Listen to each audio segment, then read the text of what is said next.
Hello and welcome, my name is Jason, and today we're going to be creating this painting using oils. Along the way, I'll share a story that was inspired by this piece.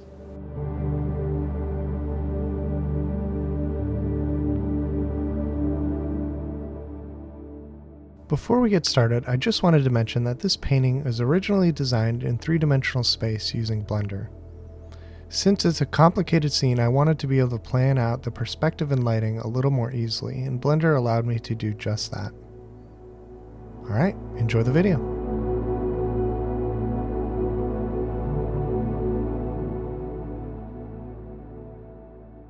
In 1997, Marcus Evans was visiting family across New England, driving from Providence to Boston. He found himself with a few days to spare before he planned to arrive for his sister's baby shower, and chose the longer coastal route, stopping in seaside towns to enjoy the sandy Atlantic beaches.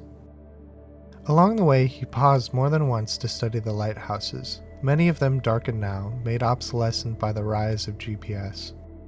He recalled in his childhood walking on these beaches at dusk, seeing the spinning lights of some lighthouse. It seemed that his time and effort here was to relive that moment and find that place in the sand that he remembered. But for all he tried, the lighthouses would never turn on again. Driving further up the coast past Plymouth, rain clouds started to blow in from the east, crushing any hope that Marcus had of reliving that moment from his youth. Believing the rain might pass in the morning, he settled into a small motel for the night near the fourth beach on his journey. That night in a stuffy motel room, Marcus did not dream. Exhausted from the long day's drive, he fell asleep almost instantly, the television still murmuring a late-night talk show in the background. He awoke early to the sound of hooves striking the pavement, followed by the rattling of a carriage passing along the street outside. The clock glowed 4 a.m. For a moment he dismissed it as a strange but harmless occurrence. Then, a moment later, another carriage rolled past. It was only after the third time that Marcus gathered the nerve to peer through the window. Outside was a horse-drawn carriage making its way down the street in front of the motel. At this point, Marcus was awake. He quickly dressed himself and stepped out of the motel room, the rain still pouring from the day before. He ran towards the street just in time to see another carriage making its way towards him. He stared as it slowed to a halt in front of him. No driver to be seen, just a horse and a carriage. Something came over him, and before he could question it, he climbed in the driver's seat. Marcus seized the reins and urged the horse forward. He had never driven a carriage before, yet his hands moved with strange certainty. Ahead, other carriages rolled through the darkness. He could just make out the silhouettes of their riders.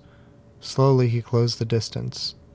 They traveled together now, moving down the center of the street, turning towards the beach.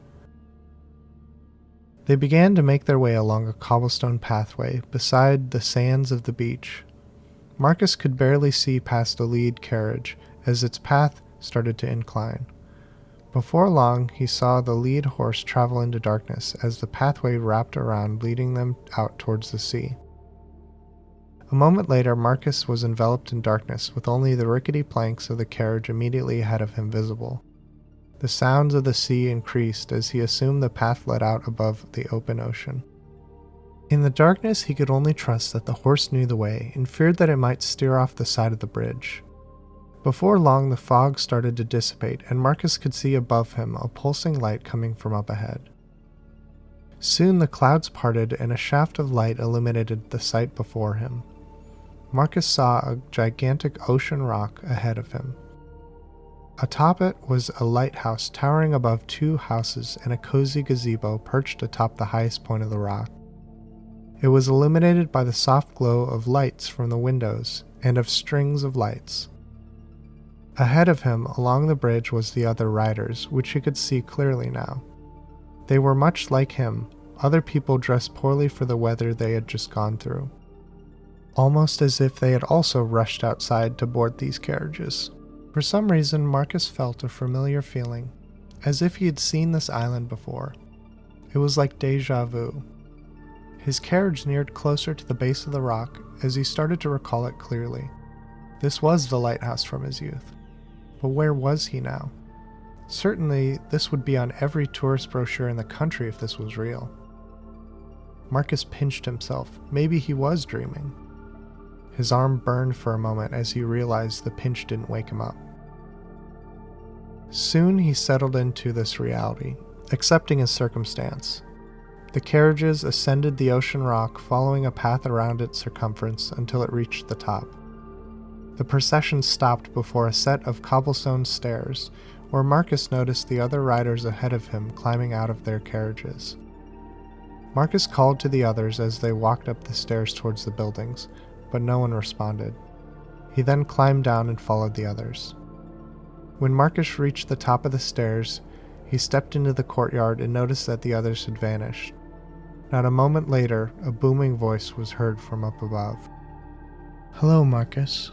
We're so pleased you could make it." Looking up, Marcus saw nothing. Another voice was heard booming from behind him.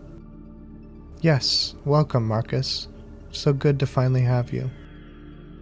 Marcus turned to see an odd shape moving towards him atop the lighthouse. He could barely see its form, but could tell that something was off about it. "What do you want?" Marcus exclaimed. "We want you, Marcus." As the shape climbed closer to Marcus, he could see the illusion. The creature was camouflaging itself to appear see-through, but the pattern morphed slower than its movement, allowing Marcus to see its form. "What are you? What do you think?" The pattern on the creature rippled into colorful shapes and patterns for a moment before returning to its original camouflage. In that moment, Marcus could make out the shape of a lizard. "A chameleon, I think." Marcus could make out a nod from one of the creatures, as the pattern on them shifted slowly, then caught up to their motion. "You see us only as you can comprehend, but our forms take no shape which your brain can fathom. Many of you cannot even perceive us." "Where are you from?" "We are from beyond this universe, but we come with a purpose." "And what is that?" Marcus questioned. "To bring life to a dying planet elsewhere in the galaxy. We need as many people as we can to help us." "How did I get here?" "Like some creatures in your world, we can alter our color and texture to imitate our surroundings. We can also bend what is seen through us, shaping perception.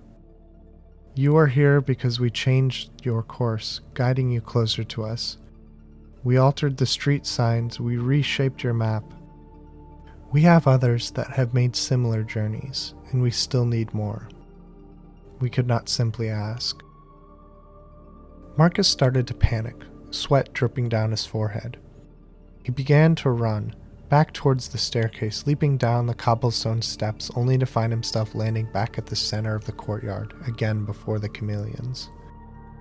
"Our mission is too important. You cannot leave," the chameleons boomed. "I have a family. I can't leave them behind." "Some of them may join you soon. You have to believe us. This mission is more important than them." Marcus started to settle into this reality, recalling again the moment on the beach in his youth. Was that even real, or was that just his perception being messed with by these creatures? In the end, he submitted to the creatures, knowing that he would not be able to leave, that these beings would alter his perception to bring him right back where they wanted him. A few days later, law enforcement showed up at the motel and questioned the owner. A missing persons report had been put out on Marcus by his family after he didn't show up for the baby shower. Marcus's belongings were found in the motel room and returned to the family. For months, they searched for him until they exhausted all options. A few months later, Marcus's niece was born. Then years passed without sign of Marcus. Marcus's niece is now a little girl playing outside. Suddenly, she ran inside shouting, "I saw Marcus! I saw Marcus!" Her mother, looking puzzled, questioned her.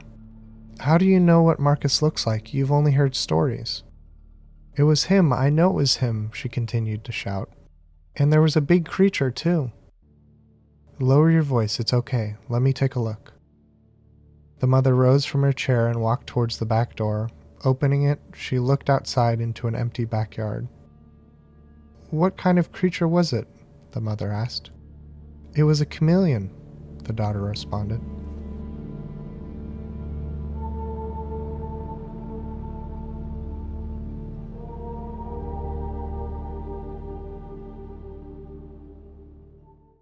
I had a blast creating this painting.